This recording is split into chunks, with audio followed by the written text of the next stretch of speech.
Whoopi Goldberg saying it's worse to be a black person in America today than a woman in Iran.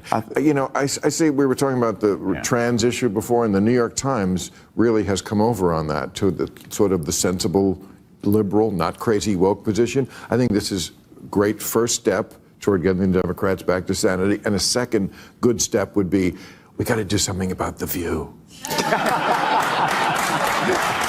I really believe that. I mean, Bill Maher is the audience completely stunned in this episode of Real Time as he takes a strong stance against narratives that portray black people solely as victims without agency and challenges. Figures like Whoopi Goldberg and others who promote similar ideas while bringing on a black guest to discuss the issue directly, which adds another layer to the conversation and makes the exchange even. More impactful as Maher's approach surprises both the panel and the audience, due to how much his tone and perspective seem to have shifted over time, because although he is always identified as a liberal, he has also been known for speaking out against his own side when necessary, unlike many others who avoid doing so out of fear of backlash and exclusion. But recently, it appears he has become even more comfortable pushing back against those within his own political space, which makes it especially interesting to watch how his audience reacts along with the panel as the discussion unfolds, and builds into a moment that feels both unexpected and intense.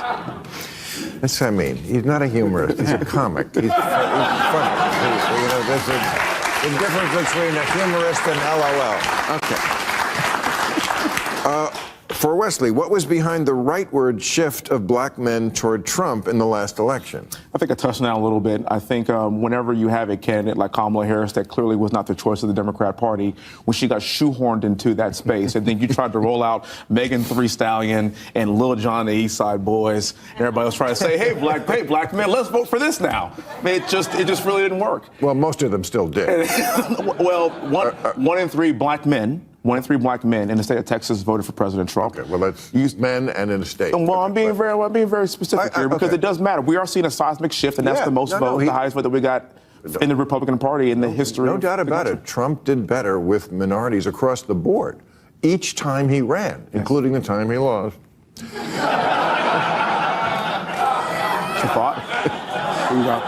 You can absolutely talk about that next. Well, come on. But, you know, he does want to, like, take Trump is putting the Robert E. Lee name back on buildings. I mean, are you down with that? So when I was at West Point, I actually lived in Robert E. Lee barracks when I was there. On the topic of Donald Trump gaining more support among minority voters over time, it can be argued that several factors contribute to this shift, including changes in campaign strategies, as well as how voters themselves engage with information and form opinions, as many people have been exposed to consistent messaging over the years portraying certain political figures in a specific way. But when individuals begin to look deeper into policies, records, and statements, they may develop different perspectives based on what they find, and this process of reassessment can influence voting decisions, especially among those who are focused on economic opportunities, personal advancement, and long-term stability, as people often prioritize what they believe will improve their circumstances, and as more individuals explore different viewpoints and compare them against their own experiences, it can lead to noticeable changes in political support, which reflects a broader pattern of evolving public opinion shaped by access to information and personal priorities. And as I said, Robert E. Lee went to West Point. Yes, he did. That's why the barracks named after him. And so my brother, sister, and I are matriculated through West Point. We all graduated. And I'll never forget walking under the threshold of Robert E. Lee barracks and think to myself, damn, this is one hell of a country. Because only in America can someone like me walk into a building named after a Confederate general and then be a successful West Point graduate. If we start changing the names on buildings, then every single building would be named Jesus Christ based on perfection. Let's talk about where we have come from. Well, maybe not to you, but to us.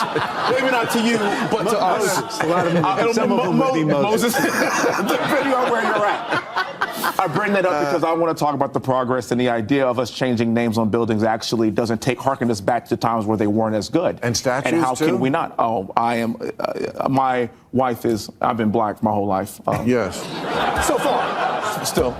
My wife is white, and we have 3 biracial children, and I cannot wait to show them and take them to places that wasn't always the case. There was a time when your mother and daddy could not be married. Right. My children are going to have the opportunity to be second lining down in New Orleans, and then my wife is from Iowa. They'll be on the farm with their grandfather in Iowa. That is America, and I do not want to take down these statues and change the names of these buildings because they're a reminder of what was, and if we don't remember it, we are doomed to repeat it.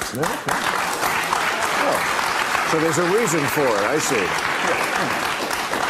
What do you think? It also raises a wider concern about how history and information are presented, as there is a perception among some people that not all narratives are fully transparent, and that certain viewpoints may be overlooked or dismissed, particularly when they challenge established perspectives. And this can create skepticism about how knowledge is shaped and communicated, because when individuals feel that alternative interpretations are not given equal consideration, it can lead to questions about credibility and authority, and the concern becomes even greater when there is a belief that important parts of history could be altered or forgotten over time, as preserving accurate records is essential for understanding the past and making informed decisions about the future. And if there is a perception that information is being controlled or selectively presented, it can contribute to a growing sense of distrust, which highlights the importance of open discussion, critical thinking, and careful evaluation of evidence. Whoopi Goldberg saying it's worse to be a black person in America today than a woman in Iran. I say we were talking about the trans issue before, and the New York Times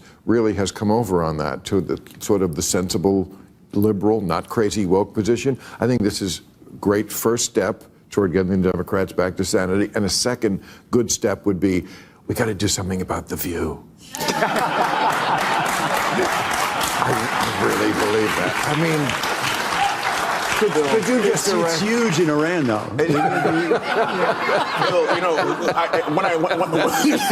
When I mentioned The View in Iran, all with the same head cover, you can't even tell which one is which. My district in the great state of Texas is actually a white majority district that President Trump would have won by 25 points. As I said, I'm a direct descendant of a slave. My great-great-grandfather was born on a Rosedown plantation.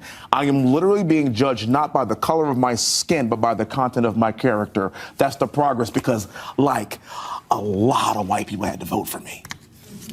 A lot. So I don't even ever want to hear Whoopi Goldberg's conversation about how it's worse to be black in America right now. That's a bit far. And my father, who's 75 years old, he was a man that was in the French quarters that had to go get a sandwich to the back door of the building. And his son is now a United States congressman in a white majority district in Texas as a Republican. That is America. That's America. So let's celebrate that. Yes. And one of the ways we celebrate it is Juneteenth. That's a Texas holiday. It began in Texas in Galveston. General Granger came.